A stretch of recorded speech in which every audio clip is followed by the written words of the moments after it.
just recently found out that you can have Apple CarPlay or Android Auto running on the top screen. Didn't know that. So I have Apple CarPlay in the car, and it did come wired, as in you had to have a USB to do it. I think newer cars, they are wireless. But I bought this device.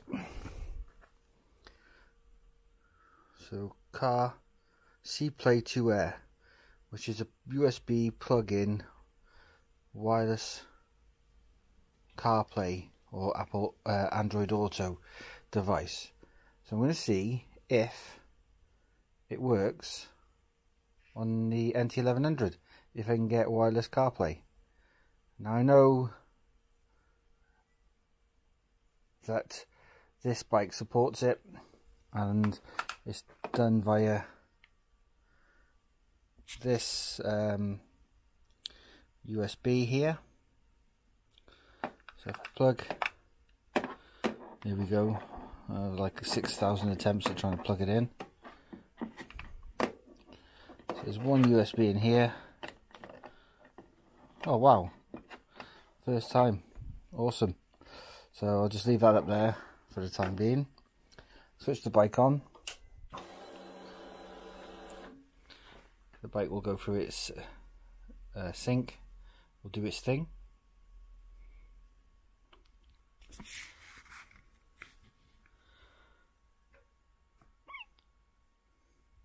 Yes, motorbiking is dangerous. So using the switch over here on the top, pull it back, gets me those details up. Now, do I leave it? And like in the car, okay, there you go. So it's going through the connection. This is the front page of the CarPlay 2 Air. Holy shit. Apple CarPlay on the Honda wirelessly. So use your controls here. So try and get them both in. So search, come across the settings, back,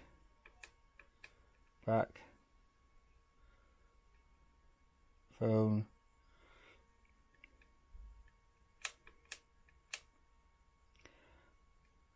music. So down is across the next.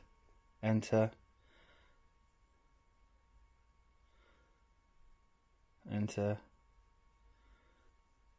Okay.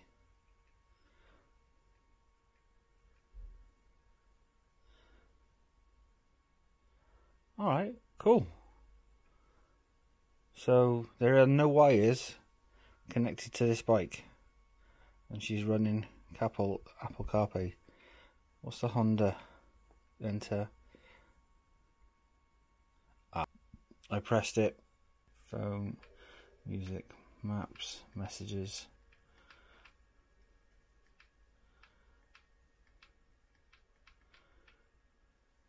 And Waze. Oh my god, Waze for speed cameras. Awesome. Google Maps. Amazing. And it's also touchscreen, isn't it? Oh. Honda, you probably done something amazing. So I can understand now why that screen's at the bottom, because if you're running CarPlay all the time, and you might not see it on the screen, but the brightness and colour is absolutely amazing. I prefer it to the Honda colours. So like, that's awesome. Okay, so this isn't waterproof. So I know what everyone's thinking. Yeah, you have one bit of rain and it's fucked. But that's obviously a waterproof cover.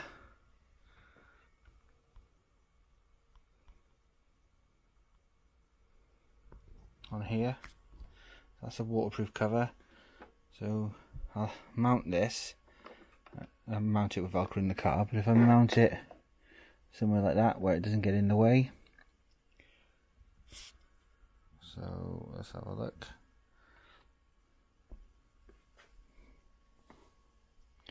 So if I mount it somewhere like that, the cable's out the way, doesn't get in the way of steering or anything like that, and I can always put a little bag over it, Ziploc bag, upside down, to make it waterproof. But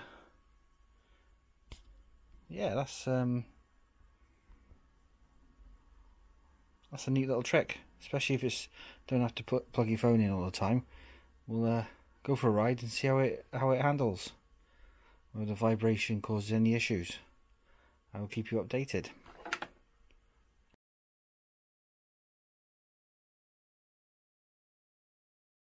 So, as I discussed in the previous video, so I fitted the CarPlay 2 or CPlay 2 Air to the USB and velcroed it onto the dash. It's going to go through the setup side of things, so it's really important that the way you pair your phone and your headset should be paired to the bike. Your helmet shouldn't be paired to your phone.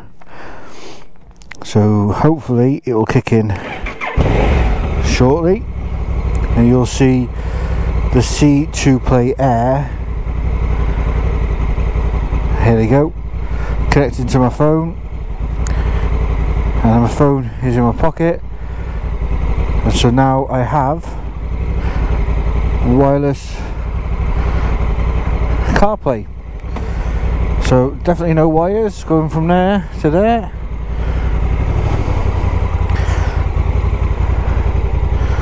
So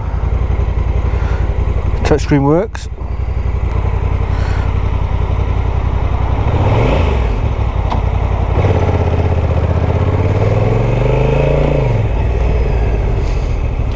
Go on. Okay, so Apple CarPlay, as you can see, I've got the C2 Air connected to the bike via the waterproof USB. The C2 Play Air or CPlay Air, whatever it's called, isn't waterproof, so I probably have to use a Ziploc bag if I want to keep it there. It's not in the way there, it looks pretty good, and as you can see I get Apple CarPlay. So in order to connect, you connect your helmet and your phone to the bike. Do not connect your helmet to the phone, because that causes issues, and as a result you get CarPlay up but you don't get the comms side of things.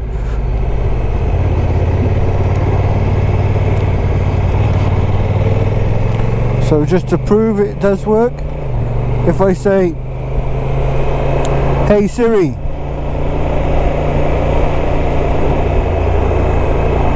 hey Siri," okay, open Waze. So I use the little button on the left on the top of the, which is the voice prompt aid, and then Waze has opened up on the dash, as you can see. So for me that's really good, because Waze gives you community endorsed locations for speed cameras and police incidents to ensure that your trip is safe and that you avoid those areas. Hey Siri. No. Open music. So that's Apple Music. So obviously not listening to that, I'm listening to Spotify. Press the button again. Open Spotify. There you go. So to navigate the menu using the controls on the left, you can either use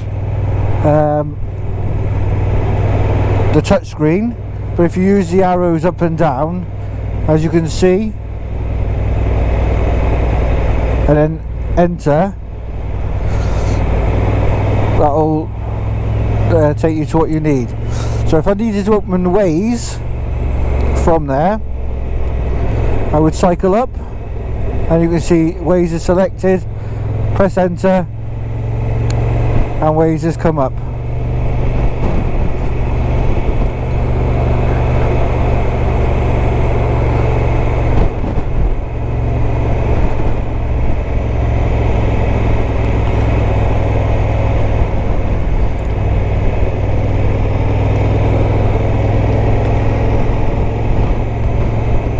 Okay, let's see how easy it is to navigate somewhere. So if I press the back button, it takes me back to the main screen. Use the up and down arrows.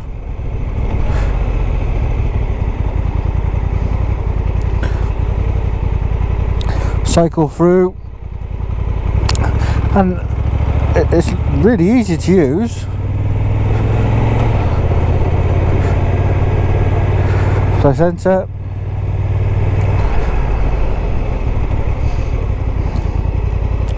So here we go. Let's see if it can take us somewhere. Porth Call.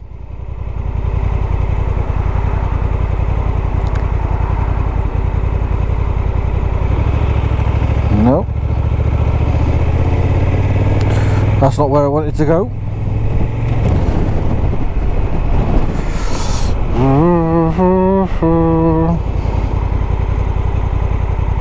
Let's try again.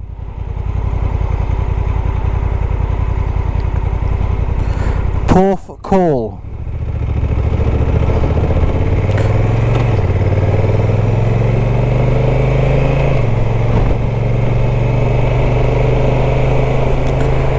Having difficulty picking me up or recognising my voice.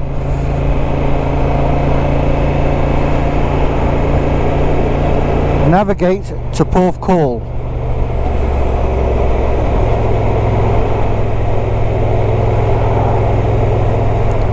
So that's using Apple Maps.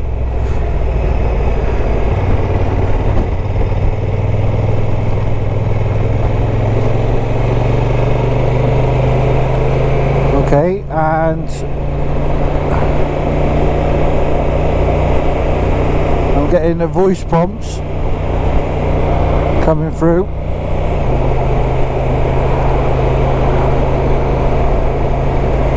Cancel navigation.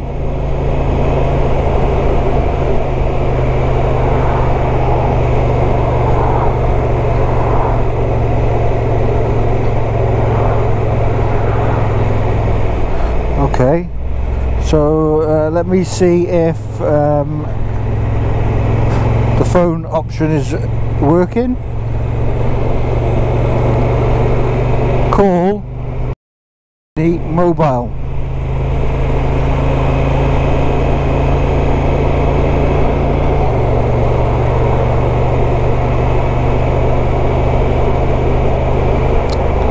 Alright, mate, can you hear me okay? Yeah, I can hear you. Can you ring me back in about 2 minutes? Okay, cheers bro, bye bye. Okay, so that worked. I was able to ring him.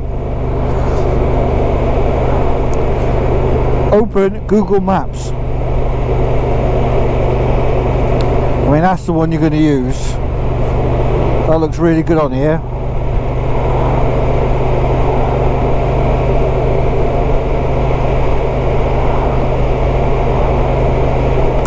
So I am liking it. I think the wireless option works really well. just chuck it on your bike. It's a shame they don't come with it as standard. I think genuinely it'll be something I miss when I get my BMW back.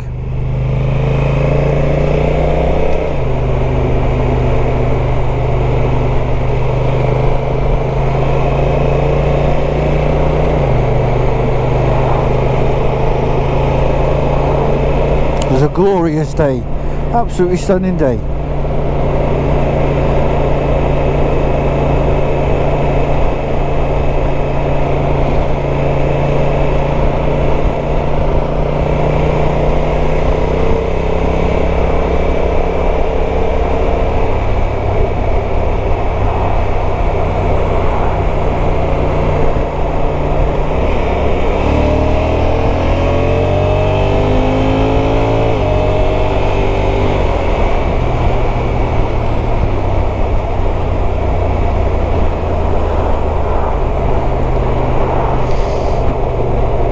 So I take it back when I was talking about the two screens and not understanding why, but running CarPlay or Android Auto really makes sense. The screen is crystal clear, it's got bright sun shining into me and I can see the screen no problem.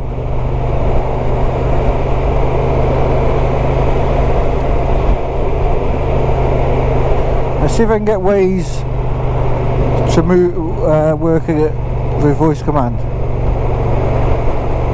Open ways. I do like that functionality.